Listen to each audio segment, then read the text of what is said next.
you are left with a profound sense of the Essene community's unwavering commitment to their beliefs, however extreme they might seem to modern eyes. Their horrifying secrets were not about malevolent magic or power over others, but about their apocalyptic visions, their rigorous pursuit of purity, and their conviction that they alone held the key to salvation in a corrupt world. Their legacy, particularly through the Dead Sea Scrolls, continues to shed light on a hidden chapter of ancient religious life, a testament to the human desire for meaning, purity, and a profound connection to the divine, even if it means withdrawing from the world entirely. It truly makes you wonder what other ancient communities, living in quiet desperation, held the keys to forgotten prophecies, doesn't it? Hey guys, tonight we're going to dim the lights, perhaps pull the curtains tight, and whisper about things that were never meant for public ears. We're talking about the truly unsettling, the deeply disturbing secrets of the secret societies of the ancient world. Imagine, if you will, stepping into a dimly lit chamber, the air thick with the scent of ancient dust and unspoken oaths. You hear hushed voices, the rustle of robes, and the faint clink of something metallic. You feel a shiver, not from the chill, but from the sheer weight of hidden knowledge, of power carefully guarded, and of rituals performed far from prying eyes. This isn't just history, it's a journey into the very heart of human ambition, fear, and the desperate desire to control the uncontrollable. Frankly, you probably wouldn't last 5 minutes in one of these societies without either spilling a secret or becoming a permanent part of the initiation ritual. So, before you get comfortable, take a moment to like the video and subscribe, but only if you genuinely enjoy what I do here. And hey, if you're listening, drop your location and local time in the comments. It's always wild to see how far these stories travel. Now, dim the lights.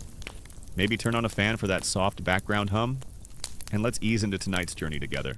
You've emerged from the austere, apocalyptic world of the Essenes, a community defined by its hidden scrolls and desert purity. Now you journey back in time, to a land of towering pyramids, enigmatic sphinxes, and a civilization steeped in death and the divine ancient Egypt.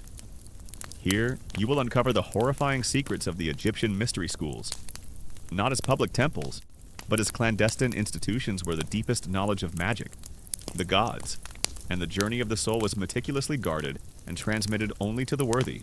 You find yourself standing on the very edge of recorded history, where the grand narratives of empires and philosophies often overshadow the clandestine currents that ran beneath them. For millennia, alongside the public temples and bustling forums, there existed a hidden world, a realm of secret societies. These weren't just clubs, they were exclusive enclaves, bound by solemn oaths, arcane rituals, and the shared pursuit of knowledge or power that was deemed too dangerous, too sacred, or too subversive for the uninitiated masses. A common historical fact is that secret societies, in various forms, were a pervasive feature of ancient civilizations, from Egypt and Mesopotamia to Greece and Rome. It's like the ancient world had its own hidden internet, and only a select few had the password. Imagine yourself in the sweltering heat of ancient Egypt, perhaps near the banks of the Nile or within the shadow of a colossal temple. The air shimmers with heat, carrying the scent of incense and the faint, earthy smell of the desert. You hear the distant murmur of public rituals, the chants of priests in open courtyards, but you know that the true power, the most profound wisdom, lies hidden behind closed doors, within the walls of secret schools. A common historical fact is that while public worship was prevalent, ancient Egypt also had a tradition of esoteric knowledge, passed down through generations of priests and initiates, often in specialized mystery schools. It's like the public religion was the tip of the iceberg, and these schools were the vast, submerged mass of profound hidden wisdom. Why did these groups choose to operate in the shadows? The reasons were as varied as the societies themselves, but they often converged on a few core desires. Primarily, there was the desire for knowledge. Specifically, knowledge that went beyond the public religious doctrines or philosophical schools. Imagine living in a world where the gods were capricious, the afterlife uncertain, and the forces of nature seemingly random. Official religions offered comfort and communal ritual, but they rarely provided deep, personal answers to the existential questions that gnawed at the human soul.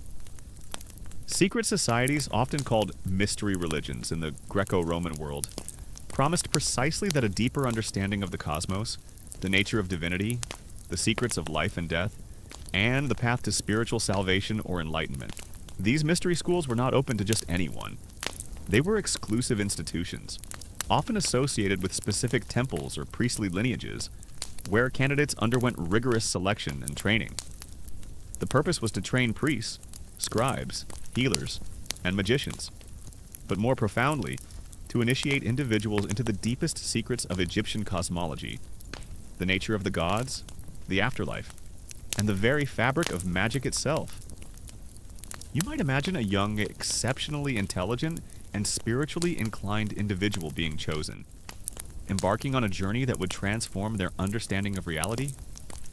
It's like being accepted into a very ancient, very exclusive spiritual university, where the entrance exam is your soul. You might envision a seeker, disillusioned with the public cults, drawn by whispers of hidden truths. They hear tales of secret rites performed in secluded groves or underground chambers, where initiates experience profound visions and receive revelations denied to ordinary mortals. This quest for esoteric knowledge was a powerful motivator. It wasn't just about intellectual curiosity, it was about spiritual survival, about finding a path to transcend the limitations of mortal existence. It's like being offered a secret map to the universe, but you have to promise not to tell anyone about the treasure. The curriculum of these schools was vast and multidisciplinary. A common historical fact is that Egyptian priests were masters of astronomy, mathematics, medicine, and hieroglyphic writing.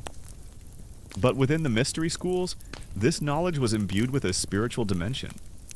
Astronomy wasn't just about tracking stars, it was about understanding the movements of the celestial deities and their influence on earthly affairs. Medicine wasn't just about healing the body, it was about addressing spiritual imbalances and invoking divine aid. It's like learning science, but every formula comes with a secret incantation. This pursuit of hidden knowledge often involved a concept known as gnosis, a direct, intuitive, and personal understanding of divine truths, rather than knowledge gained through dogma or scripture. A unique detail about many ancient mystery cults was the emphasis on a transformative, often terrifying, initiation experience. These weren't just symbolic rituals, they were designed to induce altered states of consciousness, sometimes through fasting, sensory deprivation, or even the use of psychoactive substances. Remember those from the Aztec story? They pop up everywhere. You might imagine an initiate blindfolded and led through a labyrinthine passage, subjected to frightening sounds and visions, before finally emerging into a dazzling light, feeling reborn and privy to profound secrets. It's like a very intense, very spiritual escape room, where the prize is enlightenment, and the penalty for failure is existential dread. A unique detail about these schools was their emphasis on the direct experience of the divine, often through ritual and symbolic journey. Initiates were believed to undergo a symbolic death and rebirth, mirroring the journey of the sun god Ra through the underworld each night, or the resurrection of Osiris.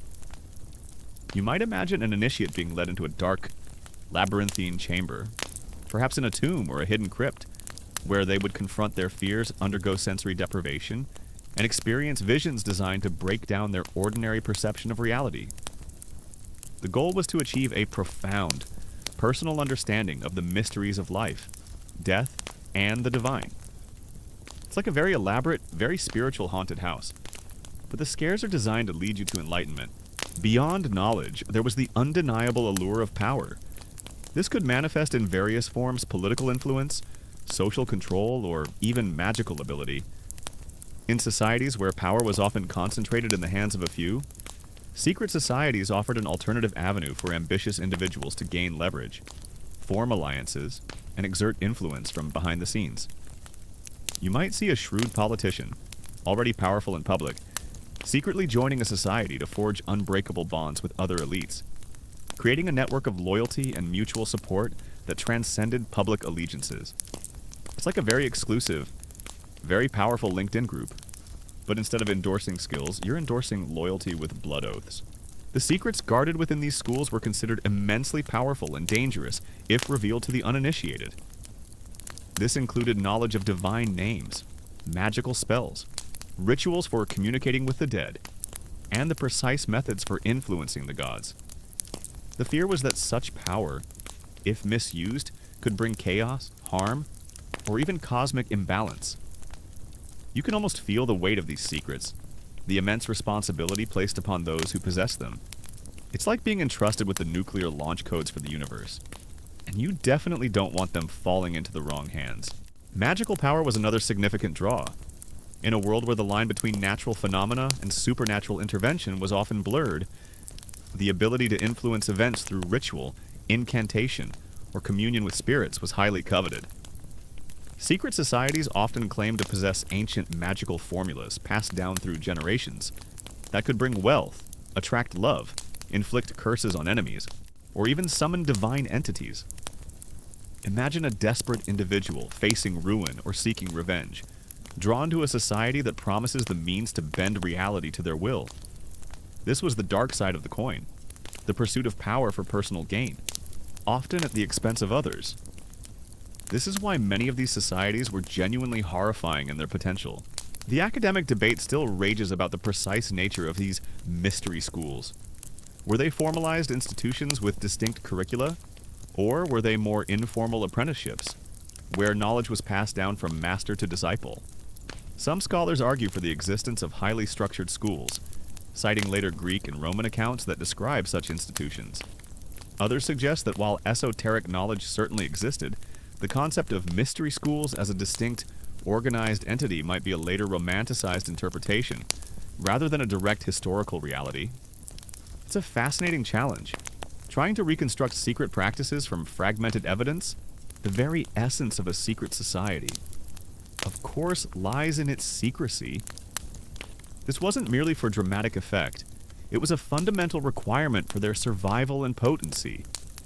Secrecy protected their members from external threats, whether from rival political factions, established religious authorities who viewed them as heresies, or simply the suspicious gaze of the uninitiated public.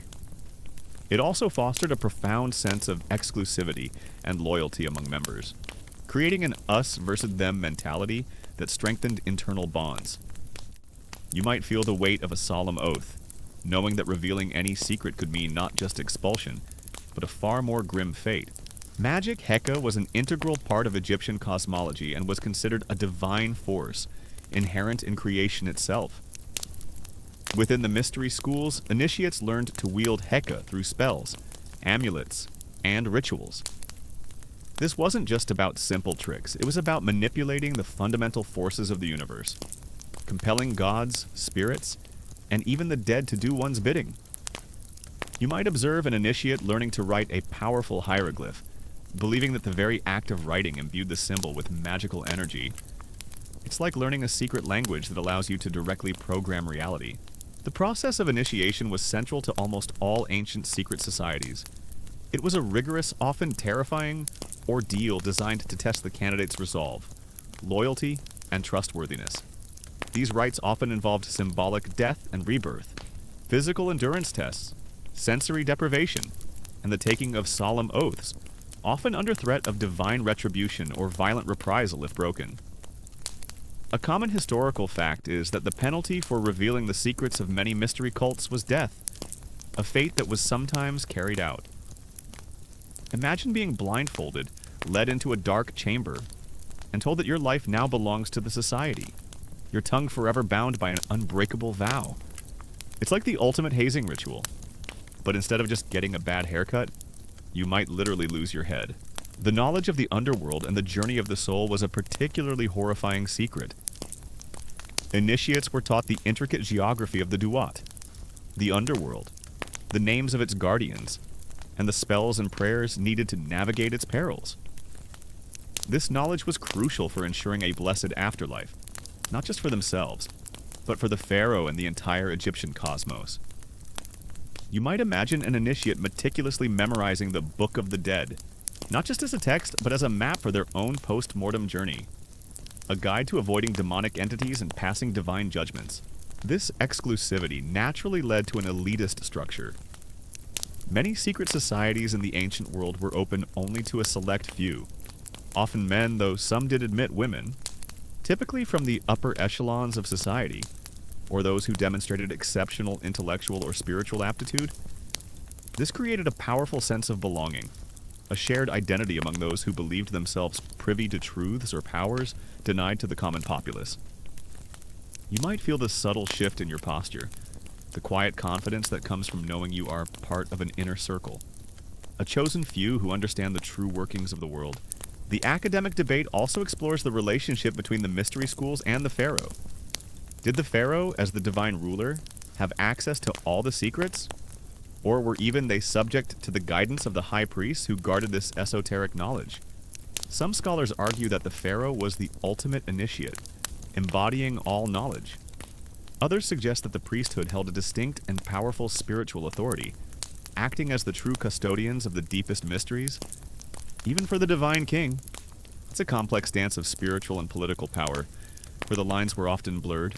The academic debate still rages about the true extent of the influence of these secret societies on ancient history. Were they truly powerful forces shaping political events from the shadows, or were their influences more subtle? Primarily spiritual or philosophical.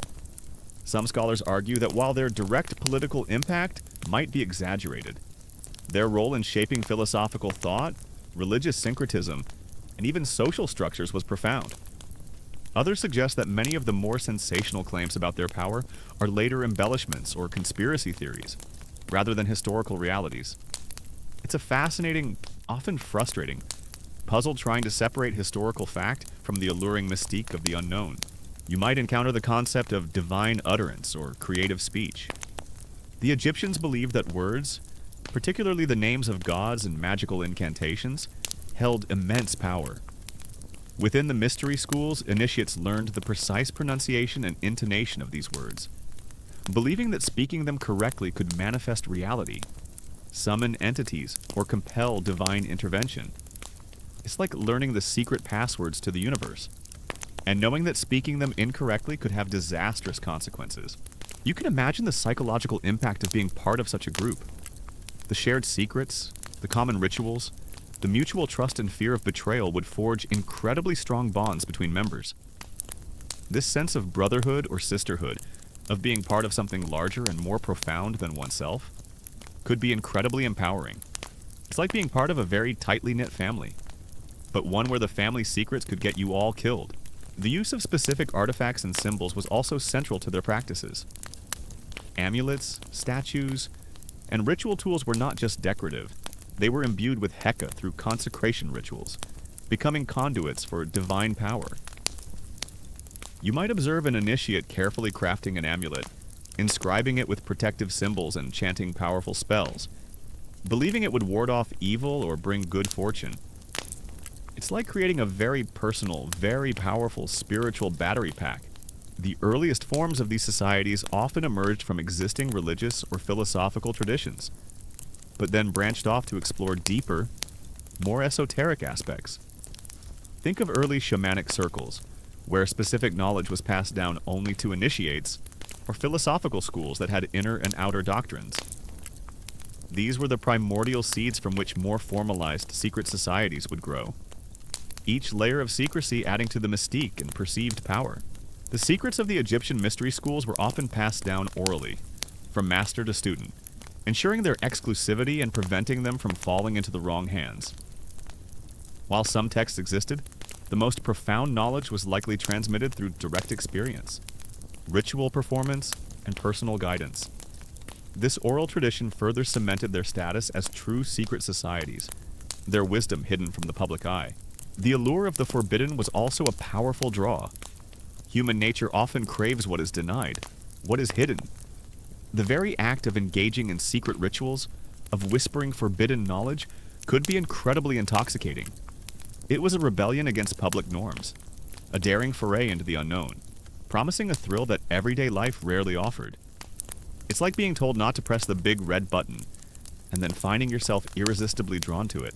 The academic debate also touches upon the influence of Egyptian mystery schools on later Greek philosophy and mystery cults. Did figures like Pythagoras or Plato draw inspiration from Egyptian esoteric traditions during their alleged travels to Egypt?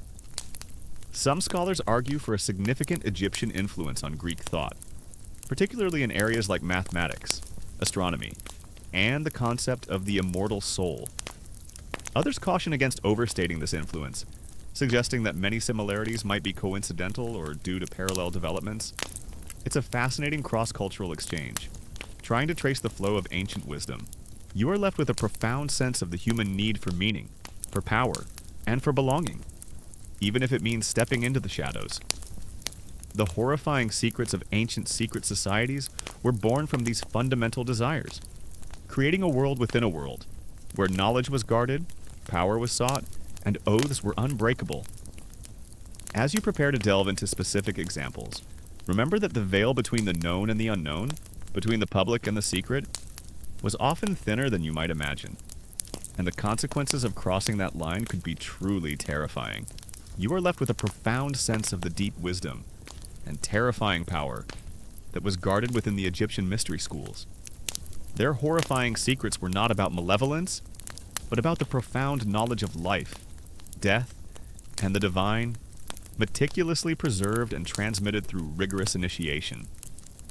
They sought to understand and wield the very forces of creation to ensure the cosmic order and to guide the soul through the perilous journey of the afterlife. It truly makes you wonder what other ancient civilizations held such profound, hidden knowledge, doesn't it? You've explored the fundamental reasons why secret societies emerged in the ancient world, driven by a thirst for hidden knowledge, power, and belonging. Now you're about to step into one of the most famous, and perhaps the most profoundly influential, of these ancient mystery cults, the Eleusinian Mysteries. For nearly 2 millennia, these sacred rites, performed in the ancient Greek town of Eleusis, promised initiates a blessed afterlife and a deeper understanding of the cosmic cycle of life, death, and rebirth. Yet, their true secrets remain shrouded in an impenetrable veil of silence, guarded by oaths so terrifying that no initiate ever dared to break them. You've explored the meticulously guarded wisdom of the Egyptian mystery schools, where the secrets of magic and the divine were passed down through generations. Now, you shift your gaze to the rugged, mountainous lands of Thrace, a region often seen as wild and untamed by the more civilized Greeks. Here, you will uncover the horrifying secrets of Orphism, a mystery cult that offered a radical path to salvation, focusing not on grand temples or political power, but on the purification of the soul and its liberation from the endless cycle of reincarnation. Imagine yourself in ancient Greece, perhaps in the bustling city of Athens. You've heard whispers, tantalizing rumors about the mysteries of Eleusis. They are not a public spectacle, not a performance for the masses. Instead, they are an exclusive journey, open to anyone, man or woman, slave or free, as long as they speak Greek and have committed no unforgivable crime. The allure is immense, a promise of solace in the face of death, a hope for a better existence beyond the grave, and a profound personal encounter with the divine. A common historical fact is that the Eleusinian Mysteries were the most famous of the ancient Greek mystery religions, attracting initiates from all walks of life, including prominent figures like Plato, Cicero, and the Roman emperors. It's like the ultimate spiritual retreat, but instead of a yoga mat, you bring your deepest existential questions. Imagine yourself in ancient Thrace, perhaps in a secluded mountain cave or a hidden grove, far from the bustling city-states. The air is crisp, carrying the scent of pine and wild herbs. You hear the haunting melodies of a lyre, and the hushed voices of initiates engaged in profound contemplation. This isn't a public cult, it's an esoteric movement, a way of life founded upon the teachings attributed to the legendary poet and musician Orpheus, who famously descended into the underworld and returned. A common historical fact is that Orphism was a mystery religion in ancient Greece and Thrace, distinct from the mainstream Olympian cults, with a strong emphasis on asceticism, purification, and the transmigration of souls. It's like a very ancient, very intense spiritual self-help group, where the ultimate goal is to break free from the cosmic treadmill. The mysteries were dedicated to Demeter, the goddess of agriculture and fertility, and her daughter Persephone, queen of the underworld. Their myth, a common historical fact, forms the core narrative of the mysteries. Persephone is abducted by Hades, god of the underworld, causing Demeter to mourn and the earth to become barren. Zeus intervenes, allowing Persephone to return to her mother for part of the year, bringing spring and summer, while her return to Hades ushers in autumn and winter. This cycle of abduction, mourning, and return was a powerful metaphor for the agricultural year, but also, crucially, for the human experience of death and rebirth. The core belief of Orphism, a common historical fact, was the concept of the immortal soul and its transmigration, or reincarnation. Unlike many mainstream Greek beliefs that saw the afterlife as a shadowy existence in Hades, Orphics believed the soul was divine, a fragment of the divine, trapped within the mortal body, which they viewed as a prison. You might imagine an Orphic initiate meditating on this idea, feeling the burden of their physical form, yearning for the liberation of their divine essence. It's like being stuck in a very uncomfortable, very temporary suit, and you're desperately trying to shed it. You begin your journey as a Mystes, an initiate. The mysteries were divided into two main parts: the lesser mysteries, held in Athens, and the greater mysteries, held annually in Eleusis, a town about 14 miles from Athens. The lesser mysteries served as a purification and preparation phase, a kind of spiritual cleansing before the deeper revelations. You might participate in ritual bathing, fasting, and preliminary sacrifices, shedding the impurities of the everyday world and preparing your mind and spirit for the profound experiences to come. It's like a spiritual detox, getting you ready for the main event. The horrifying secret and the driving force behind Orphic practices was the belief in a cycle of endless rebirths. The soul, tainted by an original sin often linked to the Titan's dismemberment and consumption of Dionysus, from whose ashes humanity was born, was condemned to repeatedly inhabit different bodies, accumulating further impurities with each life. You can almost feel the weight of this cosmic burden, the terrifying prospect of countless lives, each one a potential trap for your divine soul. It's like being stuck in a never-ending loop of bad karma, and you're searching for the escape button. The greater mysteries began with a grand procession from Athens to Eleusis, along the sacred way. You would join thousands of fellow initiates, walking for hours, chanting, carrying torches, and perhaps experiencing a growing sense of anticipation and trepidation. The journey itself was part of the ritual, a symbolic pilgrimage from the mundane to the sacred. You can almost feel the dust beneath your feet, the warmth of the torch in your hand, and the collective energy of the crowd, all moving towards an unknown, yet deeply desired, revelation. Orphism offered a path to escape this cycle of reincarnation and achieve final liberation for the soul. This involved a rigorous ascetic lifestyle, strict moral conduct, and adherence to specific rituals and prohibitions.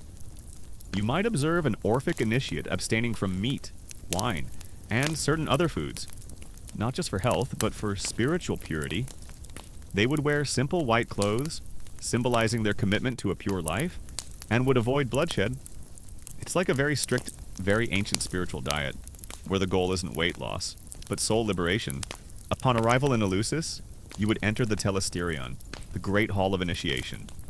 This is where the true secrets were revealed, and where the most profound experiences occurred. The interior of the Telesterion was designed to be dark and mysterious, a stark contrast to the bright Greek sunlight outside.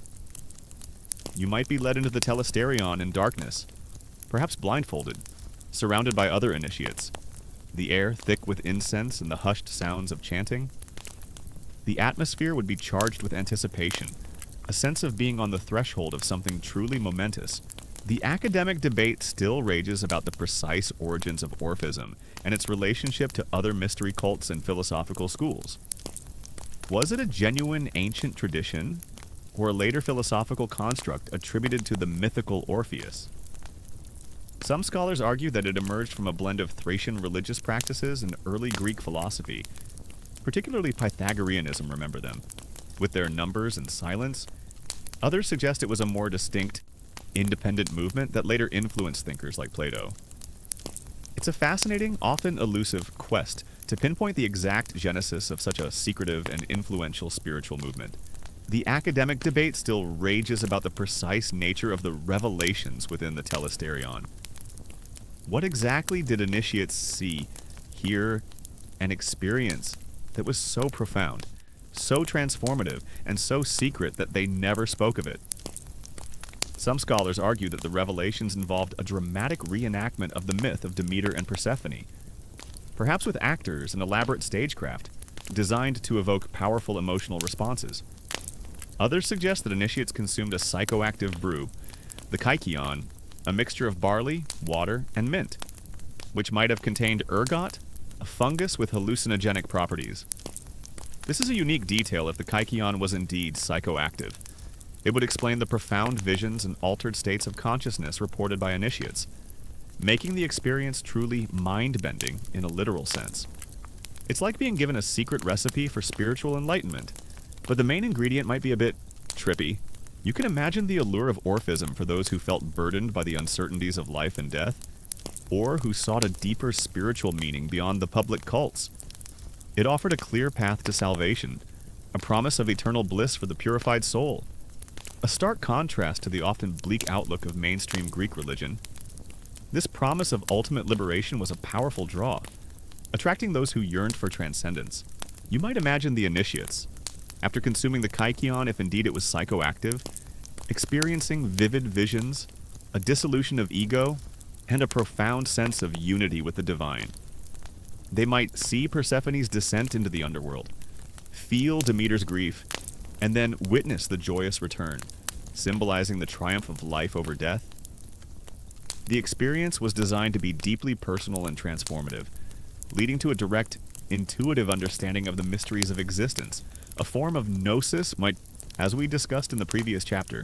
The initiation rituals, while less overtly dramatic than some other mystery cults, were deeply symbolic and focused on purification. You might undergo ritual bathing, fasting, and the taking of solemn oaths. The initiates would be given sacred texts, often inscribed on thin gold tablets, to guide their souls after death. These tablets, a unique detail, found in graves of presumed Orphic initiates, contain instructions for navigating the underworld and addressing its guardians, ensuring the soul reaches the blessed realms.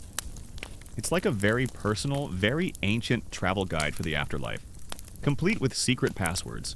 The most closely guarded secret of the Eleusinian mysteries, a common historical fact, was the epopteia, the final culminating revelation. While its exact nature remains unknown due to the unbreakable vow of silence, it is believed to have involved the showing of a sacred object, perhaps an ear of corn, symbolizing the cycle of life and death, or a symbolic reenactment of a sacred marriage. Whatever it was so powerful that initiates felt they had directly encountered the divine, receiving a promise of a blessed afterlife. Imagine seeing something so profound, so utterly life-altering that you know you can never speak of it, lest you diminish its power or incur divine wrath. The Orphic mysteries were often performed in private gatherings, away from public view, further cementing their status as a secret society. The knowledge of their rituals, their sacred texts, and their deeper cosmological understanding was guarded fiercely, passed down only to those who proved themselves worthy and committed. You might feel the weight of this exclusivity, the sense of being part of a chosen few who understood the true nature of the soul and its destiny. The penalty for revealing the secrets of the mysteries was severe. You might hear whispers of individuals who dared to speak of what they saw, only to face public condemnation, exile, or even death. This threat of divine retribution and social ostracization was a powerful deterrent, ensuring that the secrets remained intact for nearly 2 millennia. It's like having the ultimate non-disclosure agreement, enforced by gods and angry mobs. The academic debate also explores the relationship between Orphism and Dionysus. While Orphics revered Dionysus, their interpretation of him was distinct. They focused on his dismemberment by the Titans and his rebirth, seeing it as a metaphor for the soul's suffering and eventual liberation. This was a more ascetic and mystical interpretation than the ecstatic, often wild public cult of Dionysus, which we'll explore later. Some scholars argue that Orphism was a reform movement of Dionysian worship, seeking a more spiritual and less frenzied path. Others see them as distinct, albeit related, traditions. It's a nuanced theological discussion, trying to understand the different facets of a complex deity. The Eleusinian mysteries provided initiates with a sense of hope and comfort in the face of death. In a world where the afterlife was often depicted as a shadowy, dreary place like the Greek Hades, the mysteries offered a promise of light, joy, and a blessed existence beyond the grave. This promise was a powerful draw, attracting countless individuals seeking solace and meaning. You might feel a profound sense of peace wash over you as you emerge from the telesterion, the weight of existential dread lifted, replaced by a quiet certainty about your place in the cosmic cycle. You might encounter the figure of Orpheus himself, the mythical founder. He was said to be a master of the lyre, whose music could charm animals, trees, and even rocks. His descent into the underworld to retrieve his beloved Eurydice, and his subsequent failure due to looking back, became a powerful allegory for the soul's journey and the dangers of human weakness. For Orpheus was not just a myth, he was a divine prophet, a guide who had traversed the realms of death and returned with profound knowledge. It's like having a spiritual guru who literally went to hell and back to bring you the answers. The academic debate still rages about the precise social and political impact of the Eleusinian mysteries. Were they truly a democratic force, uniting people from all social classes in a shared spiritual experience? Or did they primarily serve to reinforce the existing social hierarchy, with the elite having a deeper understanding or more privileged access to certain aspects of the revelations? Some scholars argue that the mysteries provided a unique space for social leveling, where all initiates were equal in the eyes of the divine. Others suggest that while open to all, the interpretation and application of the revelations might have differed based on one's social standing. It's a fascinating look at how spiritual movements intersect with societal structures. The Orphic sacred texts, often called Orphic hymns or Orphic Argonautica, contained their unique cosmology, their myths of creation, and their instructions for living a pure life. These texts, a common historical fact, were distinct from Homeric epics and provided an alternative theological framework for understanding the universe and humanity's place within it. You might imagine a group of initiates chanting these hymns in a secluded grove, their voices rising in harmony, invoking the divine and seeking purification. You can imagine the profound psychological impact of the initiation, the journey, the fasting, the sensory deprivation, the dramatic revelations. All were designed to break down the initiate's ordinary perception of reality and rebuild it with a new spiritual understanding. This transformative experience was believed to purify the soul, making it worthy of a blessed afterlife. It's like a spiritual reboot, clearing out all the old, unhelpful programming and installing a new, divinely inspired operating system. The goal of Orphic life was telos, the ultimate end or purpose, which was the final liberation of the soul from the cycle of rebirth and its return to its divine origin. This was achieved through a lifetime of purity, ritual, and adherence to Orphic principles. You might feel a profound sense of purpose, a quiet determination, as you dedicate your life to this ultimate spiritual goal, knowing that every action, every choice, brings you closer to liberation. The Eleusinian mysteries also highlight the ancient world's understanding of secrecy as a source of power. By guarding their secrets so fiercely, the mysteries maintained an aura of mystique and exclusivity, drawing in more seekers and ensuring the continued reverence for their rights.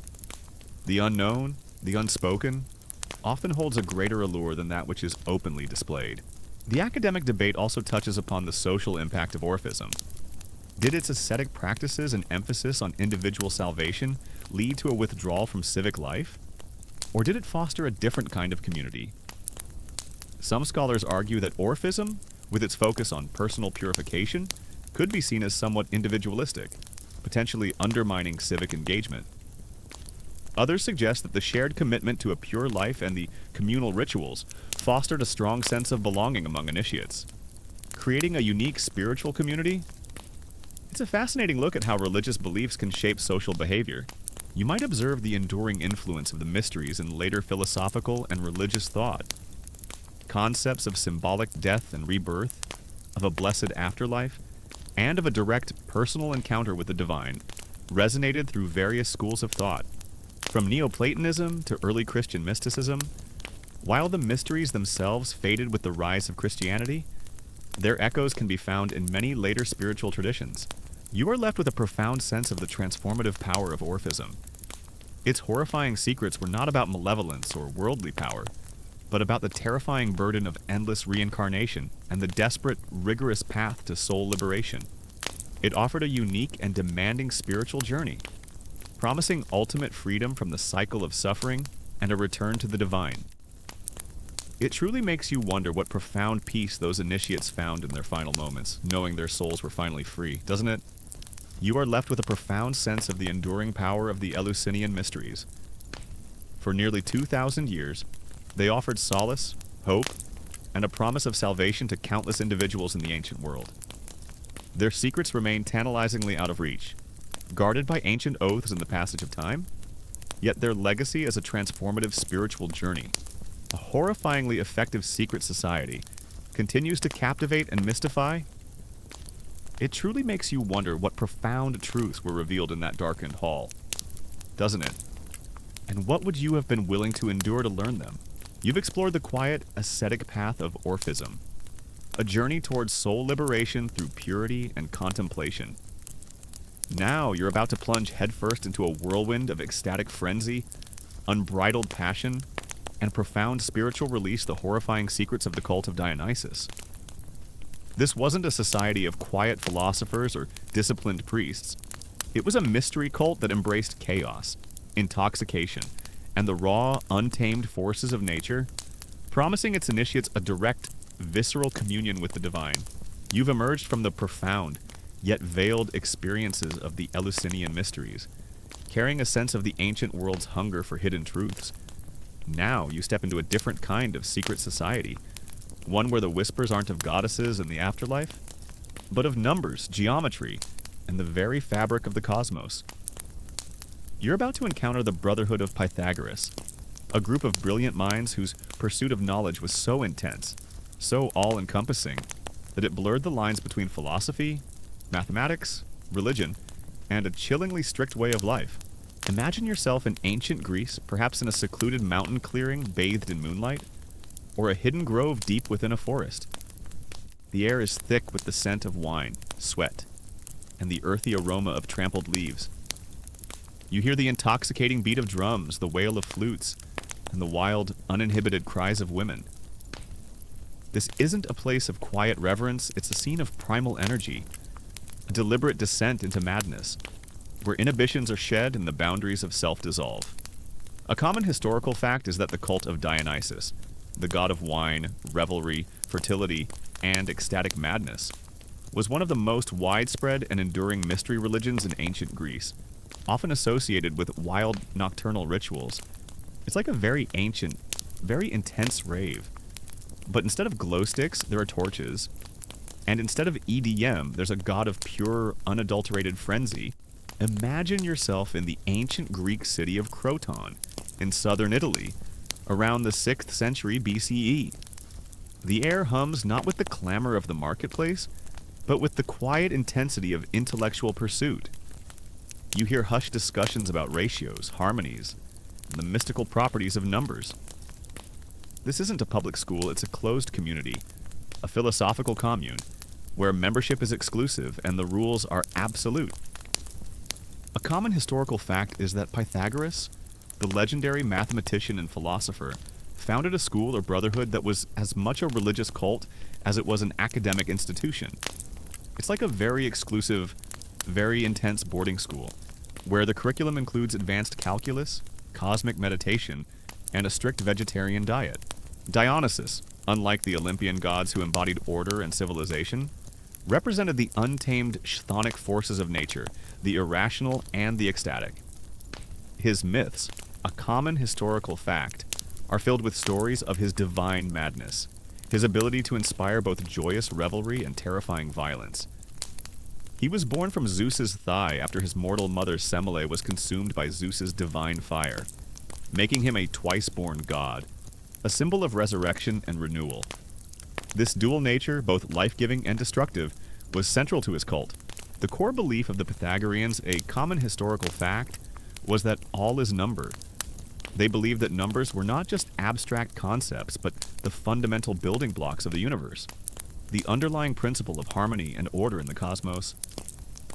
You might see a Pythagorean disciple meticulously studying the relationships between musical notes, discovering that the pleasing harmonies could be expressed as simple numerical ratios.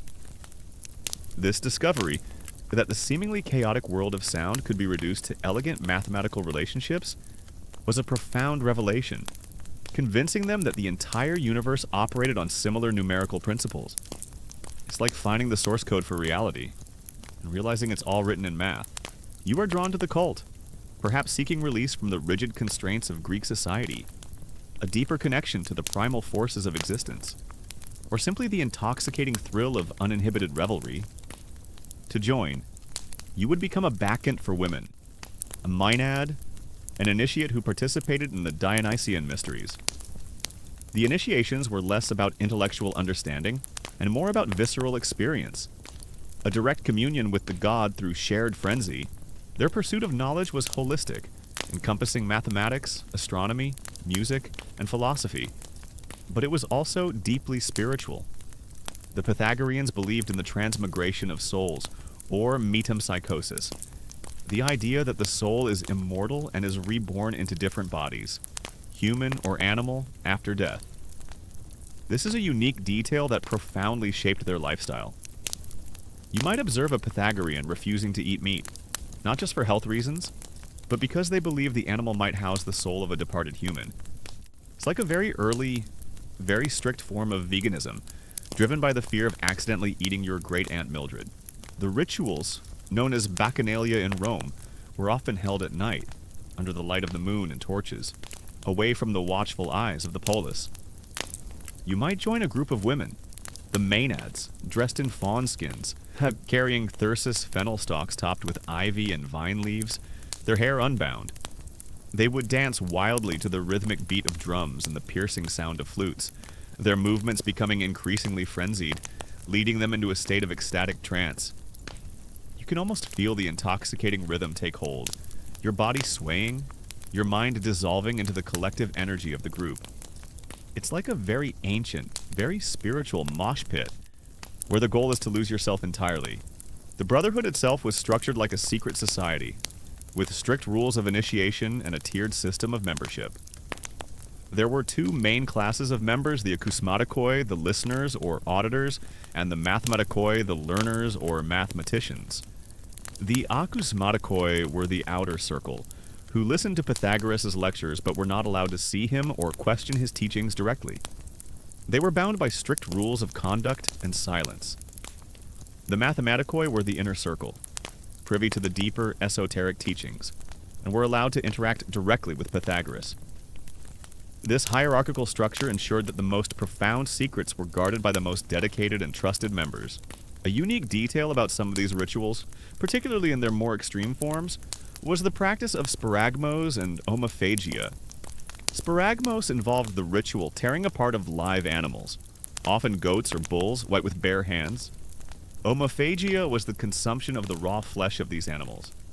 These acts were believed to be a direct communion with the god, an absorption of his raw, primal energy, and a symbolic reenactment of Dionysus' own dismemberment and rebirth. You might feel a primal scream rising in your throat as you witness or participate in such an act. A horrifying yet strangely liberating shedding of civilized inhibitions. It's like a very extreme, very bloody form of communion, designed to make you feel utterly alive and utterly wild. You can imagine the rigorous initiation process. A prospective member would undergo a period of probation, often lasting several years, during which their character, self-control, and intellectual aptitude were rigorously tested. They might be subjected to periods of silence, fasting, and intense study. The purpose was to purify the mind and body, to prepare the initiate for the profound truths that would be revealed. It's like a very intense, very silent job interview, where your ability to not talk for 5 years is a key qualification. The academic debate still rages about the precise extent and frequency of sparagmos and omophagia. Were these practices widespread and common, or were they rare? Extreme instances that were sensationalized by ancient writers who viewed the cult with suspicion. Some scholars argue that while the symbolic tearing apart and consumption of raw meat was central to the myth, The literal practice might have been less common than portrayed, or perhaps confined to specific, highly ecstatic rituals. Others contend that the accounts, however shocking, reflect a genuine, albeit extreme, aspect of Dionysian worship, designed to break down societal norms and achieve a profound, unfiltered connection to the divine. It's a chilling historical puzzle, trying to separate the sensational from the sacred. Silence was a paramount rule for the Pythagoreans, especially for the akousmatikoi. For up to 5 years, initiates were forbidden from speaking, allowed only to listen to the teachings.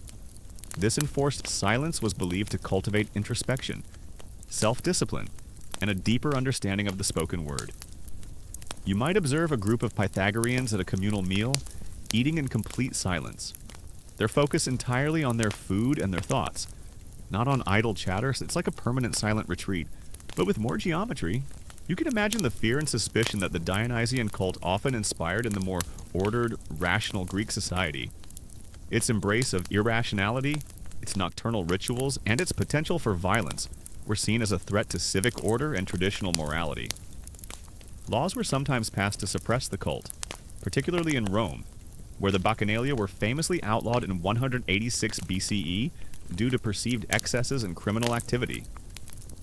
You might hear the stern pronouncements of Roman senators, condemning the cult as a hotbed of conspiracy and immorality, a dangerous force that threatened the very fabric of the Republic. The academic debate still rages about the precise nature of Pythagoras himself. Was he primarily a mathematician, a philosopher, a mystic, or a charismatic cult leader? Some scholars argue that many of the mathematical discoveries attributed to him were actually the work of his disciples, and that his primary role was as a spiritual guide and founder of a unique way of life. Others emphasize his undeniable contributions to mathematics and music theory, suggesting that his mystical aspects have been exaggerated over time. It's a fascinating, often frustrating, attempt to separate the legendary figure from the historical reality. Yet, despite official condemnation, the cult persisted, often going underground. Its allure was too strong, its promise of liberation too potent. For those who felt stifled by societal rules, or who sought a direct, emotional connection to the divine that traditional cults couldn't provide, Dionysus offered a powerful alternative. You might find yourself drawn to these clandestine gatherings, risking social ostracization or legal punishment for the sheer, intoxicating release they offered. The Pythagoreans also had a set of peculiar, almost ritualistic prohibitions and rules. This is a unique detail that often strikes modern observers as strange. They were forbidden from eating beans, touching white roosters, stirring fire with iron, or looking in a mirror beside a lamp. The reasons for these prohibitions are often obscure, ranging from health beliefs to symbolic or mystical interpretations. You might try to imagine the logic behind not eating a bean, perhaps believing it contained a human soul, or that it resembled certain bodily parts.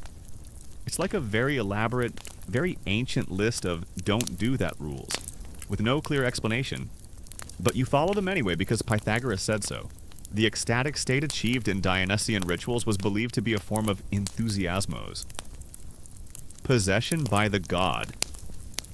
In this state, initiates were believed to be temporarily infused with the divine spirit of Dionysus, losing their individual identities and becoming one with the god. You might feel your body moving without conscious thought, your voice joining a chorus of primal cries, your mind dissolving into a blissful, chaotic unity with the divine. It's like having a direct, unfiltered download from the god himself, bypassing all rational thought. Their secret knowledge extended to astronomy and cosmology.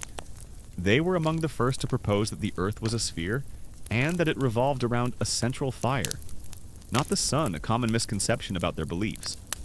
They also believed in the music of the spheres, the idea that the celestial bodies, as they moved through the cosmos, created a divine harmony, a celestial symphony, too perfect for human ears to perceive.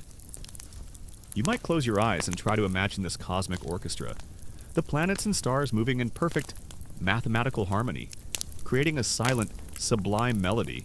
The use of wine, a common historical fact, was central to Dionysian rituals.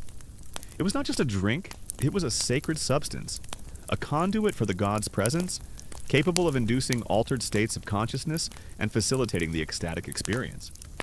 You might drink the potent, unmixed wine, feeling its warmth spread through your body, loosening your inhibitions and preparing you for the divine frenzy. It's like a spiritual lubricant, greasing the wheels for a direct encounter with the divine. The Brotherhood was not just a philosophical school, it was a way of life, a communal existence based on shared principles and strict discipline. Members lived together, shared their property, and adhered to a rigid daily routine of study, meditation, and physical exercise. Their goal was catharsis, purification of the soul through intellectual pursuit, moral conduct, and adherence to their specific way of life. It's like a very intense, very disciplined spiritual commune, where the ultimate goal is to achieve a higher state of being. The academic debate also explores the psychological and social functions of Dionysian ecstasy.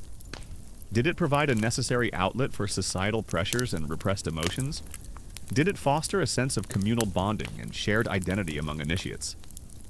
Some scholars argue that the rituals served as a form of catharsis, allowing individuals to release pent-up anxieties and achieve psychological renewal. Others emphasize the transgressive nature of the cult, suggesting it provided a space for individuals to temporarily invert social norms and experience a sense of freedom from societal constraints.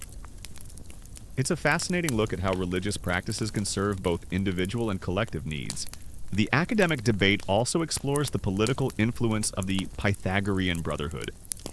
While primarily a philosophical and religious order, they did exert considerable political power in some of the Greek city-states of southern Italy, advocating for aristocratic rule and a disciplined society. Did their secret nature and strict hierarchy make them inherently prone to political maneuvering and attempts at social control? Some scholars argue that their influence was indeed significant, leading to both admiration and resentment from the wider populace. Others suggest their political ventures were ultimately unsuccessful, leading to their eventual suppression. It's a complex interplay of philosophical ideals and real-world power dynamics. You might encounter the figure of the satyrs and Sileni, mythical companions of Dionysus, often depicted as half-human, half-animal creatures, embodying the wild, untamed aspects of nature and revelry. These figures, while mythological, represent the spirit of the cult, its embrace of the primal and the uninhibited. You can almost hear their raucous laughter echoing through the moonlit groves, a joyful, terrifying invitation to abandon yourself to the god. You can imagine the resentment that such an exclusive, secretive, and influential group might generate among the wider populace. Their strict adherence to their own rules, their perceived arrogance in possessing hidden knowledge, and their occasional political meddling could easily breed suspicion and hostility. This eventually led to their downfall. A common historical fact is that the Pythagorean Brotherhood faced violent persecution in several cities, with their meeting houses burned and many members killed. The reasons are still debated, but likely involved political opposition, social resentment, and perhaps even internal schisms. It's like a very exclusive club getting raided because everyone else got tired of their secret handshakes and cryptic pronouncements. The Dionysian mysteries, despite their wildness, also offered a promise of salvation and a blessed afterlife for those who truly embraced the god. Through their ecstatic communion, initiates believed they could purify their souls and achieve a divine immortality. A union with Dionysus in the afterlife? This promise of transcendence, even amidst the frenzy, was a powerful draw, offering hope beyond the mundane. Despite their eventual suppression, the legacy of the Pythagoreans is immense. Their contributions to mathematics, particularly the Pythagorean theorem, though its origins are debated, it was certainly formalized by them, music theory, and astronomy, profoundly influenced later Greek thought and Western intellectual tradition. Their emphasis on the mystical properties of numbers and the harmony of the cosmos resonated through Neoplatonism, early Christian mysticism, and even later esoteric traditions. You might see their influence in the works of Plato, who was deeply inspired by their mathematical and philosophical ideas. The legacy of Dionysus is profound, influencing Greek tragedy, philosophy, and later Western thought. His cult, with its embrace of the irrational and the ecstatic, provided a powerful counterpoint to the Apollonian ideals of order and reason. It reminds us that humanity has always sought balance, and sometimes that balance requires a descent into the wild, untamed aspects of our own nature. The secrets of the Pythagoreans, though sometimes violent, were largely intellectual and spiritual, focused on understanding the fundamental truths of the universe through number and reason. They were horrifying not in their malevolence, but in their intensity, their exclusivity, and the sheer discipline they demanded. They sought to transcend the mundane, to purify the soul, and to achieve a divine understanding of reality, all through the rigorous application of mathematical and philosophical principles. You are left with a profound sense of the raw, untamed power of the cult of Dionysus. Its horrifying secrets were not about malevolence in the traditional sense, but about the terrifying, yet liberating, embrace of ecstatic madness, the shedding of societal inhibitions, and a direct, visceral communion with the primal forces of the divine. It offered a path to transcendence through frenzy, a promise of liberation through dissolution of the self. It truly makes you wonder what hidden wildness still lurks within us, waiting for the right rhythm to awaken. Doesn't it? You are left with a profound sense of the enduring power of ideas, and the lengths to which some individuals will go to pursue them, even if it means living a life of extreme austerity and secrecy. The Brotherhood of Pythagoras stands as a testament to humanity's relentless quest for order, harmony, and ultimate truth. Even when that quest leads to a lifestyle that seems utterly alien to our own, it truly makes you wonder what profound secrets about the universe might still be hidden in plain sight, waiting for someone to unlock them with the right numbers, doesn't it? You've plunged into the ecstatic, untamed world of the cult of Dionysus, experiencing a terrifying yet liberating communion with the primal forces of nature. Now you pivot dramatically, moving from the wild revelry of the Greek mountains to the quiet, intellectual ferment of the early Christian era, to uncover the horrifying secrets of the Gnostics. This wasn't a secret society of shared rituals or physical ordeals. It was a diverse, often fragmented movement, bound by a profound, esoteric understanding of knowledge. A secret knowledge, or gnosis, that promised salvation and liberation from a flawed, material world. You've explored the intellectual and spiritual rigor of the Pythagorean Brotherhood, a society built on numbers and silence. Now, you descend into a different kind of darkness, one found beneath the bustling cities of the Roman Empire, the horrifying secrets of the Mithraic cult. This wasn't a philosophical school or a quest for abstract truths. It was a soldier's religion, a mystery cult steeped in blood, sacrifice, and a chillingly strict hierarchy, promising salvation and cosmic understanding to its male initiates. Imagine yourself in the bustling cities of the Roman Empire, perhaps Alexandria or Antioch. In the 1st to 4th centuries CE, the air is thick with the clash of new ideas as Christianity begins to spread, challenging the old pagan religions. But within this ferment, a different kind of spiritual quest emerges, one that claims to possess a deeper, more profound understanding of God, creation, and salvation than the burgeoning mainstream church. You hear whispers of secret texts, of hidden wisdom, and of a universe far more complex and troubling than most people imagine. A common historical fact is that Gnosticism was a diverse set of religious and philosophical systems, often characterized by the belief that humans possess a divine spark trapped in the material world, which can be liberated through gnosis. It's like being told that the universe you thought you knew is actually a giant prison, and you've just been given a secret escape manual. Imagine yourself in the heart of the Roman Empire, perhaps in Rome itself, or along the distant frontiers where legions were stationed. You hear whispers of a mysterious Persian god, Mithras, whose cult is gaining immense popularity, especially among soldiers, merchants, and imperial bureaucrats. This isn't a public temple with open worship. It's a clandestine gathering, held in subterranean sanctuaries known as Mithraea. A common historical fact is that the cult of Mithras was one of the most widespread and enduring mystery religions in the Roman world, flourishing from the 1st to the 4th centuries CE. It's like a very exclusive, very underground gym. But instead of lifting weights, you're lifting your soul to the heavens through ritual.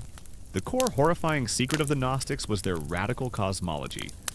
Unlike mainstream Christianity, which believed in a benevolent, all-powerful God who created a good world, many Gnostics believed that the material world was fundamentally flawed, a prison created not by the true ultimate God, but by a lesser, ignorant, or even malevolent deity known as the demiurge. This demiurge, often identified with the Old Testament God, was seen as a tyrannical craftsman, trapping divine sparks' human souls within physical bodies. You can almost feel the chill of this realization, the profound sense of cosmic alienation, as you contemplate a universe where the creator is not good, and your very existence is a mistake. It's like finding out your entire life has been a simulation run by a slightly incompetent, somewhat evil programmer. You are drawn to the cult, perhaps seeking camaraderie, spiritual meaning, or a sense of purpose in a vast, often brutal empire. To join, you must undergo a series of rigorous initiations. The Mithric mysteries were renowned for their 7 grades of initiation, each associated with a planet and a specific animal symbol: Korax Raven, Nymphus Bridegroom, Miles Soldier, Leo Lion, Persis Persian, Heliodromus Sunrunner, and Pater Father. You can almost feel the weight of expectation, the anticipation of ascending through these levels, each one bringing you closer to the ultimate secrets of the cult. The Gnostics believed that the true ultimate God was utterly transcendent, residing in a realm of pure light and perfection, far beyond the material universe. This true God was unknowable through conventional means, but could be accessed through gnosis, a direct, intuitive, mystical knowledge.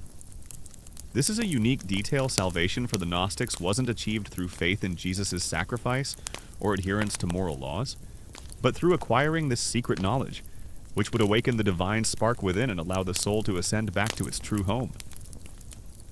You might imagine a Gnostic initiate meditating deeply, seeking an inner revelation, a sudden flash of insight that would unlock the secrets of their divine origin and their path to liberation. The Mithraea themselves were unique and disturbing spaces. You would descend into a subterranean chamber, often designed to resemble a cave, symbolizing the cosmic cave where Mithras performed his most important act. The chamber would be long and narrow, with benches along the sides for initiates to recline, mimicking a communal feast. At the far end, dominating the space, would be a relief or statue depicting the central scene of the cult, Mithras slaying a bull. This is a unique detail. The tauroctony, or bull-slaying scene, is the defining image of Mithraism, and its precise symbolism remains one of the greatest mysteries of the cult. The academic debate still rages about the precise origins of Gnosticism. Was it a distinct movement that emerged independently, or was it a syncretic blend of various philosophical and religious traditions, including Hellenistic philosophy, Judaism, and early Christianity? Some scholars argue that Gnosticism predates Christianity in some forms, while others see it as a Christian heresy that developed in response to Orthodox doctrines. It's a complex, multifaceted historical puzzle, trying to untangle the intricate web of influences that shaped these diverse beliefs. You might observe the tauroctony in the dim, flickering light of oil lamps. Mithras, often depicted wearing a Phrygian cap, plunges a dagger into the bull's neck. From the bull's wound, wheat sprouts, symbolizing fertility, and from its tail, grapes, symbolizing wine. A dog laps at the blood, a snake slithers towards it, and a scorpion attacks the bull's testicles. A raven, a lion, and a cup are often present. This complex iconography is believed to represent the creation of the cosmos, the cycles of life and death, and the triumph of light over darkness. It's like a very ancient, very bloody cosmic comic book, and everyone's trying to figure out the plot. You can imagine the appeal of Gnosticism for those who felt alienated by the suffering and imperfections of the world. If the world was inherently flawed, if a lesser deity created it, then human suffering made a kind of cosmic sense. And if salvation lay in secret knowledge, it offered a path to empowerment for those who felt disempowered by external circumstances. It was a radical, often intellectual rebellion against the prevailing theological narratives of the time. The academic debate still rages about the precise meaning of the tauroctony. Was it a literal reenactment of a mythical event? Was it an astrological allegory, representing constellations and planetary movements? Or was it a complex philosophical metaphor for the soul's journey, purification, and salvation? Some scholars argue for a purely astrological interpretation, linking the bull slaying to specific celestial events. Others emphasize the ritualistic and salvific aspects, suggesting it represented Mithras' sacrifice for the benefit of humanity. It's a profound puzzle trying to decipher the core meaning of a religion whose secrets were so fiercely guarded. The Gnostics often had their own sacred texts, distinct from the canonical scriptures of mainstream Christianity. These texts, many of which were discovered in the Nag Hammadi Library in 1945, include Gospels, Apocalypses, and philosophical treatises that offer alternative narratives of creation, the nature of God, and the path to salvation. A common historical fact is the existence of these Gnostic Gospels, like the Gospel of Thomas or the Gospel of Mary, which present different teachings and perspectives than the New Testament. You might pore over a newly discovered papyrus, deciphering a text that claims Jesus revealed secret knowledge only to a select few, knowledge that was deliberately suppressed by the Orthodox Church. It's like finding a hidden chapter in a book you thought you knew, and realizing it changes everything. The initiation rituals were often physically and psychologically demanding. You might undergo a symbolic ordeal, perhaps a blindfolded journey through darkness, or a simulated death and rebirth. The atmosphere would be intense, designed to evoke awe, fear, and a profound sense of transformation. The initiates would take solemn oaths of secrecy, often under threat of severe punishment, even death, if the mysteries were revealed. This absolute secrecy is a common historical fact that has left modern scholars with tantalizingly few direct written accounts of the cult's practices. It's like trying to reconstruct a secret recipe when everyone who knew it took a vow of silence to their grave. The Gnostic understanding of Jesus was also a horrifying secret to the Orthodox Church. Many Gnostics believed in a docetic Christ, meaning that Jesus only appeared to have a physical body, but was actually a purely spiritual being. They rejected the idea of his physical suffering and resurrection, seeing them as irrelevant to true spiritual salvation. For them, Jesus was a revealer of gnosis, a divine messenger who came to awaken humanity to their true divine nature and the flawed reality of the material world. You can imagine the shock and outrage of Orthodox Christians, who viewed this as a fundamental denial of their core beliefs. Blood played a significant role in some of the rituals, though not necessarily human blood. Animal sacrifice, particularly of birds or other small animals, was likely common, with the blood perhaps used in ritualistic meals or as symbolic offerings. The shared communal meal, often held on the benches within the Mithraeum, was a central part of the cult, fostering a strong sense of brotherhood and camaraderie among the initiates. You might share bread and wine with your fellow initiates, feeling a powerful bond forged through shared secrets and sacred experiences. It's like a very exclusive potluck, but with cosmic significance and a strict dress code. The Gnostics were not a single, unified secret society, but a diverse collection of sects and teachers, each with their own unique interpretations and practices. Some Gnostic groups were highly ascetic, rejecting the material world and its pleasures, believing that by denying the body they could liberate the spirit. Others were antinomian, believing that since the material world was irrelevant, moral laws did not apply to those who possessed gnosis, leading to practices that Orthodox Christians considered immoral or libertine. This wide spectrum of practices and beliefs made them difficult to categorize and even more difficult for the nascent church to control. It's like a very fragmented, very intellectual spiritual movement, where everyone has their own secret handshake and their own version of the truth. The cult was predominantly male, attracting soldiers and those in positions of power. This is a unique detail, unlike some other mystery cults, like the mysteries of Isis. Mithraism largely excluded women.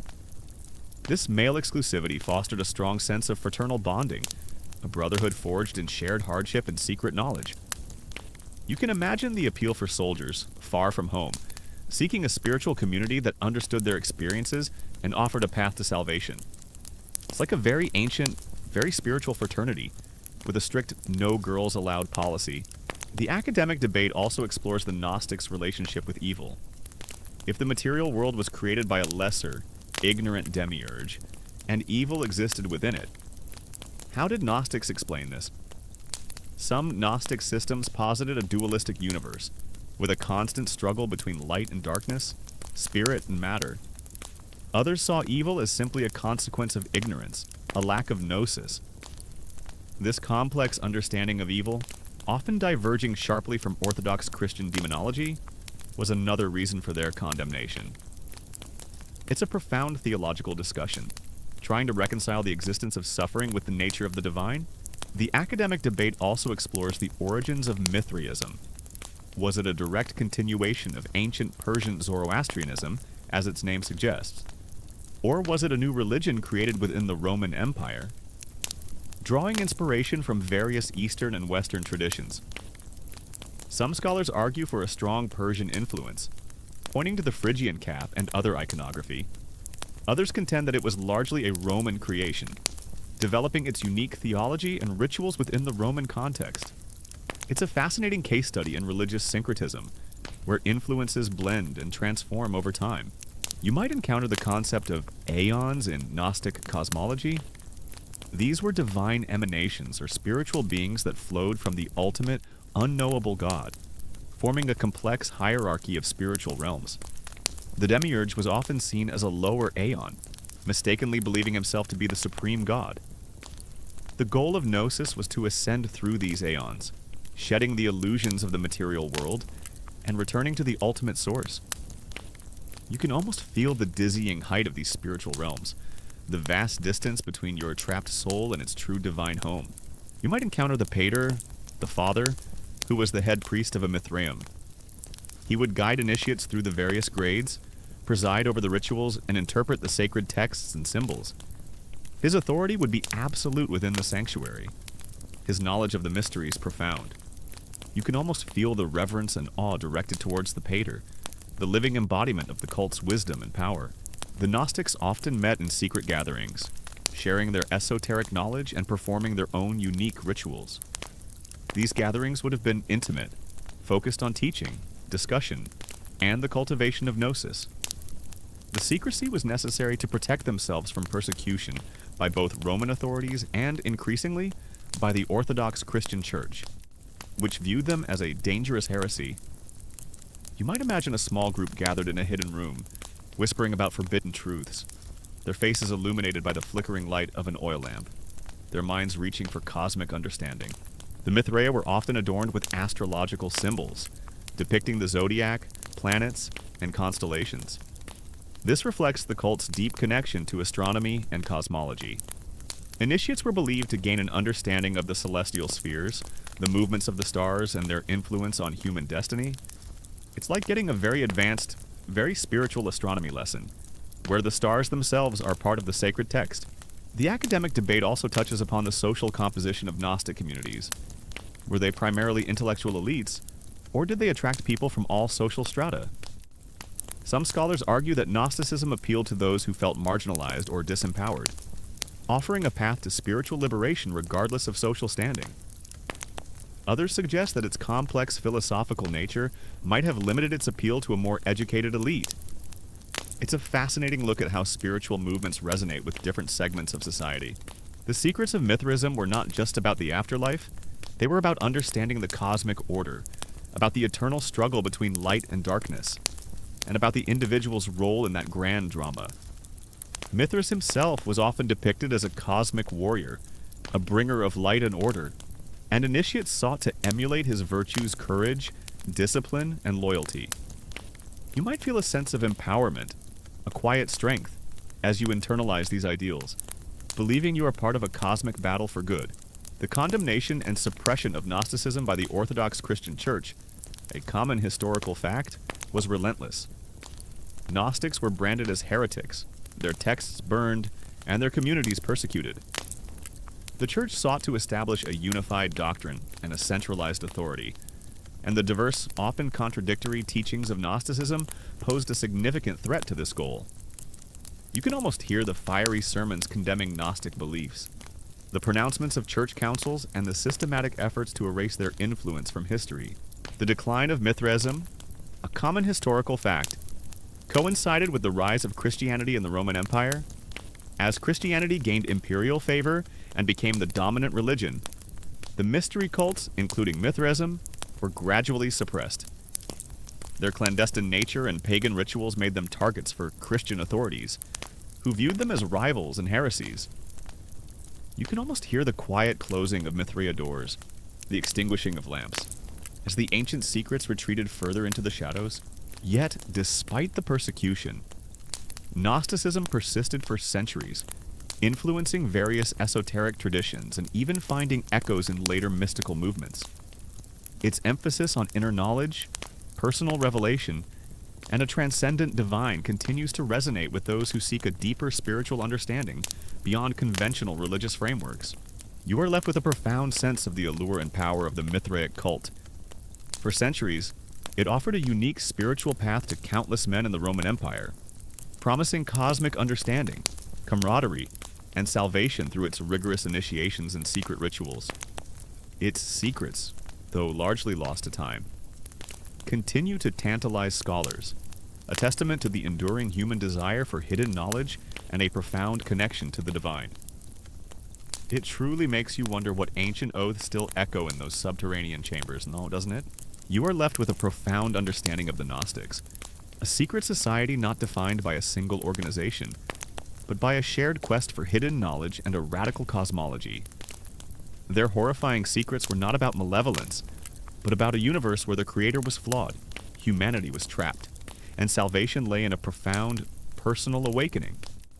They offered a path to liberation from the material world, a promise of return to the ultimate divine. It truly makes you wonder what hidden truths about our own existence might still be waiting to be uncovered, doesn't it? You've explored the martial and mystical depths of the Mithraic cult, a brotherhood forged in subterranean chambers and bound by blood oaths. Now you journey to a starkly different landscape, one of arid deserts and quiet contemplation, to uncover the horrifying secrets of the Essene community. This wasn't a cult of grand rituals or cosmic battles. It was a reclusive, intensely disciplined sect, whose pursuit of purity, knowledge, and apocalyptic prophecy led them to withdraw from the world, guarding their sacred texts and their unique way of life with an almost fanatical devotion. You've journeyed through the hidden realms of ancient secret societies, from the profound revelations of Eleusis and the numerical mysteries of Pythagoras, to the blood oaths of Mithras, the apocalyptic purity of the Essenes, the divine magic of Egypt, the soul-liberating frenzy of Dionysus, and the esoteric gnosis of the early Christians. Now, as the final shadows lengthen and the last embers of our narrative glow softly, you arrive at the enduring, often unsettling legacy of these clandestine groups, their indelible imprint on history and our collective imagination. Imagine yourself in the desolate, sun-baked wilderness near the Dead Sea, in ancient Judea, around the 1st century BCE to the 1st century CE. The air is dry, tasting of dust and ancient secrets. You see no bustling cities, no grand temples, only the stark beauty of the desert landscape and perhaps the faint outlines of a secluded settlement. You hear no clamor, only the whisper of the wind and the quiet murmur of voices engaged in prayer or study. This isn't a place for the faint of heart or the worldly minded. It's a sanctuary for those seeking spiritual perfection, a refuge from what they perceived as a corrupt world. A common historical fact is that the Essenes were a Jewish ascetic sect, known for their communal living, strict adherence to religious law, and their role in producing or preserving the Dead Sea Scrolls. It's like a very ancient, very spiritual off-grid community, but with a library full of explosive prophecies. Imagine the vast tapestry of human civilization, woven with threads of public events, grand empires, and celebrated philosophies. Yet, beneath this visible surface, a hidden pattern emerges, formed by the secret societies that operated in the shadows, guarding their knowledge, pursuing their power, and shaping beliefs in ways often unseen by the masses. A common historical fact is that while many ancient secret societies eventually faded or were suppressed, their ideas, symbols, and practices often lingered, influencing later philosophical, religious, and even political movements. It's like a secret underground river that continues to nourish the landscape, even if its source is forgotten. The Essenes were one of several Jewish sects that emerged during the Second Temple period, alongside the Pharisees and Sadducees. Unlike these other groups, who engaged with the broader Jewish society, the Essenes largely withdrew, believing that the temple priesthood in Jerusalem had become corrupt and that the world was nearing an apocalyptic end. This is a unique detail, their profound conviction in an imminent cosmic battle between the sons of light themselves and the sons of darkness. Everyone else fueled their isolation and their intense focus on ritual purity and preparation for the coming age. You can almost feel the weight of their apocalyptic expectations, the sense that every day was a step closer to the final showdown. It's like living in a permanent doomsday bunker. But instead of canned goods, you're stockpiling spiritual righteousness? Why do these horrifying secrets, these clandestine practices, endure? Perhaps it speaks to a fundamental human yearning for something more, something beyond the mundane. When public religions offered communal ritual but little personal revelation, or when philosophical schools provided intellectual frameworks but no direct experience of the divine, secret societies filled that void. They promised a deeper connection, a profound understanding, a personal transformation that transcended ordinary existence. You might feel that same yearning within yourself, that quiet curiosity about what lies beyond the surface, what truths are hidden from plain sight. To join the Essene community, you would undergo a rigorous initiation process, often lasting 2 or 3 years. This wasn't a mere formality, it was a profound commitment, a complete renunciation of your former life. You would first be admitted as a novice, undergoing a probationary period where your character, discipline, and adherence to their strict rules were tested. You might be required to share your property with the community, wear simple white garments symbolizing purity, and adhere to a strict vegetarian diet. It's like joining a very exclusive, very demanding monastery, where the vows include communal property and no small talk. Consider the Eleusinian mysteries, whose profound, transformative experience of life, death, and rebirth was so powerful that initiates kept their vows of silence for nearly 2 millennia. Their legacy is not just in the historical accounts of their existence, but in the very concept of mystery religions and the enduring human desire for a blessed afterlife. Even today, the idea of a secret initiation, a profound personal encounter with the divine that changes you forever, resonates deeply. It's like the ultimate spiritual secret, so potent that merely speaking of it would diminish its power. During this probationary period, you would gradually be introduced to the Essenes' sacred texts and their unique interpretations of Scripture. Their knowledge was considered esoteric, reserved only for initiates. They believed that God had revealed hidden truths to them, insights into the true meaning of the Torah and the prophecies of the future. This emphasis on secret knowledge, or gnosis in a broader sense, made them a true secret society, guarding their wisdom from outsiders. The Brotherhood of Pythagoras, with its horrifyingly strict rules and its belief that all is number, left an undeniable mark on mathematics, music, and philosophy. Their secret knowledge of cosmic harmony, of the interconnectedness of all things through numerical ratios, influenced thinkers for centuries. While their communal life and extreme asceticism might seem alien, their relentless pursuit of underlying universal truths continues to inspire. You might find yourself humming a tune, and suddenly remember that its very beauty is built on the same numerical principles that Pythagoras and his brotherhood sought to unlock. The academic debate still rages about the precise identity and practices of the Essenes, particularly their connection to the community at Qumran, where the Dead Sea Scrolls were discovered. Were the Qumran community members indeed Essenes, or were they a distinct, albeit similar, Jewish sect? Some scholars argue for a direct link, citing similarities in their beliefs and practices as described by ancient historians like Josephus and Pliny the Elder. Others suggest that Qumran might have been a broader sectarian movement, or even a unique monastic community, distinct from the Essenes described elsewhere. It's a fascinating archaeological and textual puzzle, trying to piece together the lives of a people who deliberately sought to remain hidden.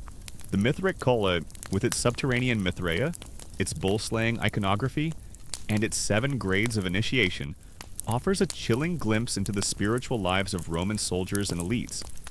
Its emphasis on loyalty, discipline, and the triumph of light over darkness resonated powerfully in a vast empire. Its secrets, though largely lost, continue to tantalize scholars, a testament to the enduring human need for brotherhood, purpose, and a path to salvation. Even if it involved a bit of ritualistic blood, it's like a very ancient, very intense military fraternity, where the shared secrets bound them tighter than any official oath. You might observe their daily routine, a life governed by strict discipline and ritual.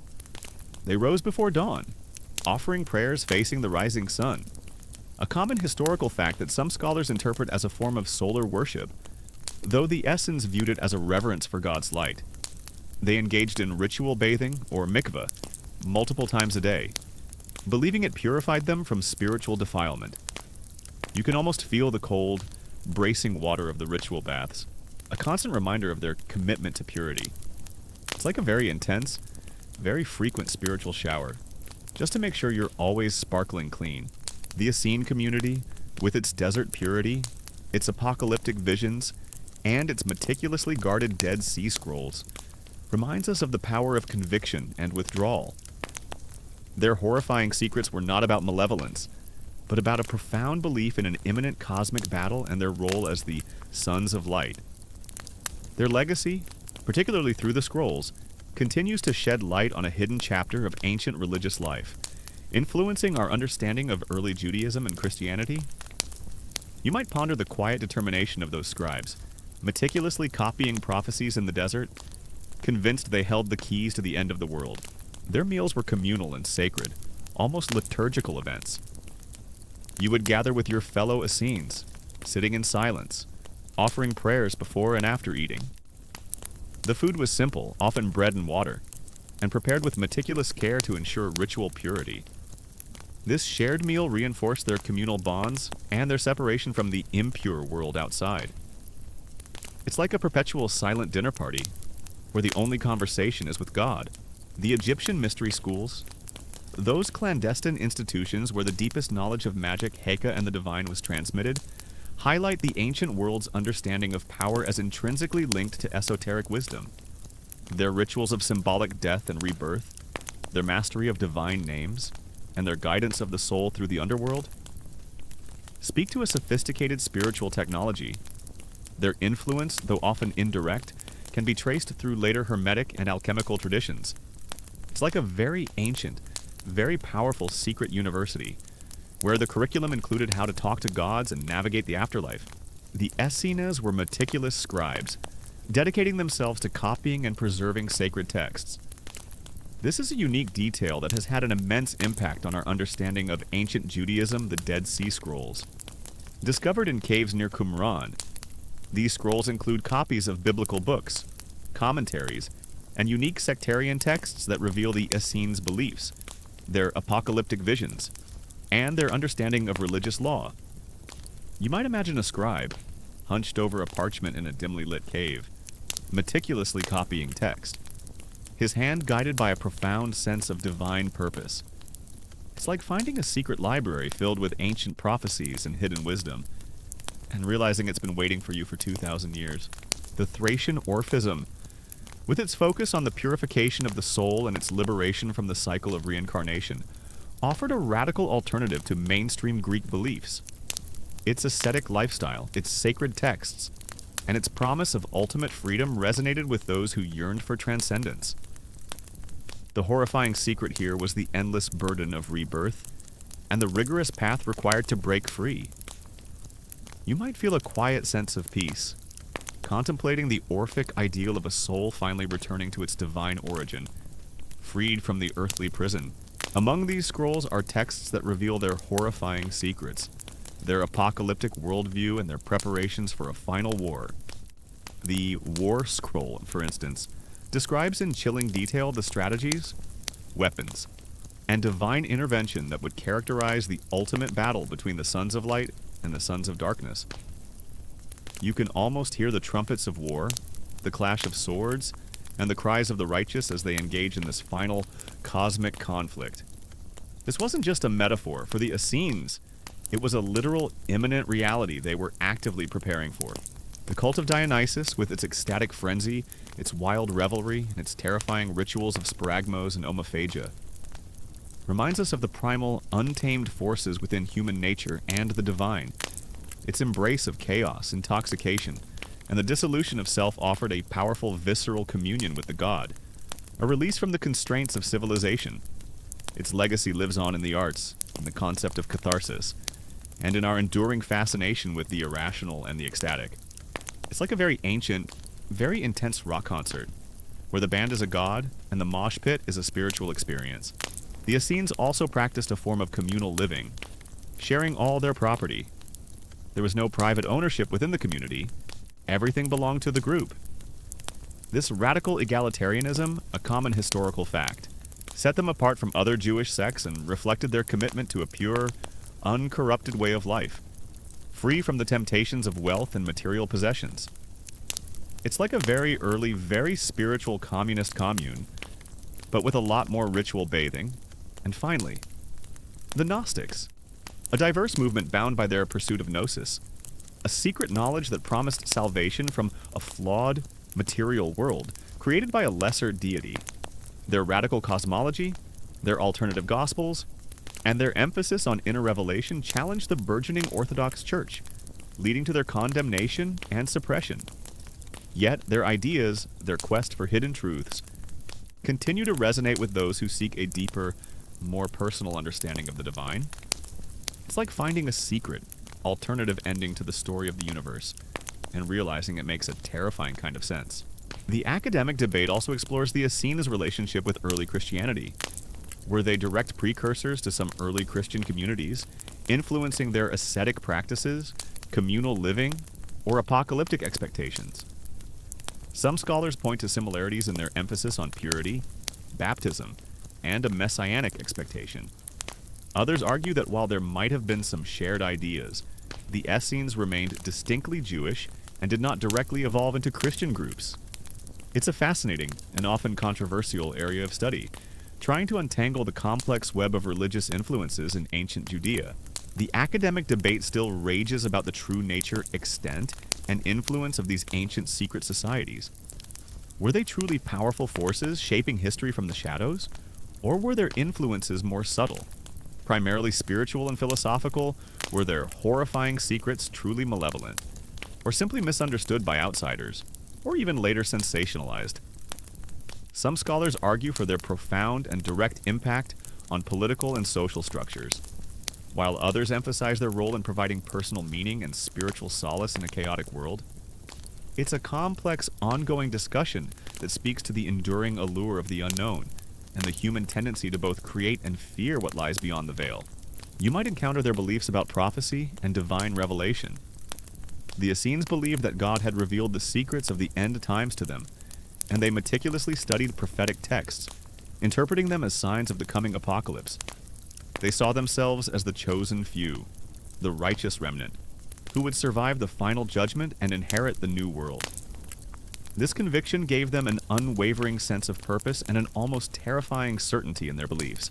You are left with a profound sense of the enduring power of secrecy, of the human desire for hidden knowledge, and of the lengths to which individuals will go to find meaning, power, or salvation. The horrifying secrets of the ancient world's secret societies were not just historical curiosities. They were manifestations of humanity's deepest fears and most fervent hopes, shaping lives, influencing empires, and leaving an indelible mark on the very fabric of our collective consciousness.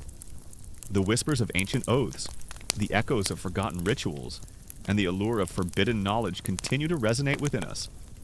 A reminder that the most profound truths and the most terrifying secrets are often found not in the light, but in the deepest shadows.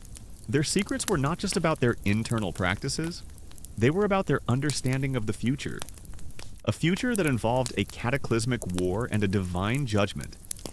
This knowledge, kept hidden from outsiders, would have been both a source of comfort and immense pressure for the initiates. Knowing they were living on the precipice of world-altering events,